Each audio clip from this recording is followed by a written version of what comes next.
ওদের জন্য জোরে হাত তালি, এত সুন্দর একটা ডেমো ফাইট মারার জন্য। কি নাম তোমার? আমি এই মেয়েটিকে ভালো করে চিনি, কারণ জুডো খেলতে গেছিল।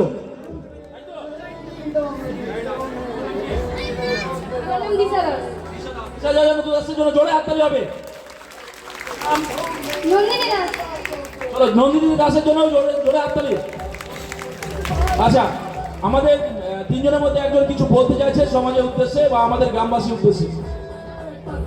আমি একজন মেয়ে, আমি ভয় পাওয়ার জন্য জন্মাইনি। আমি সম্মান চাই, নিরাপত্তা চাই।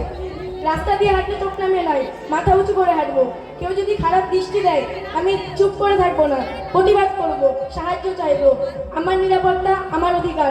নারী নিরাপদ হলে সমাজ নিরাপদ। মনে রাখবেন, নারীকে নয়, সম্মান, অপরাধকে থামান। অসাধারণ, খুব সুন্দর। অশেষ ধন্যবাদ তার এই বক্তব্য।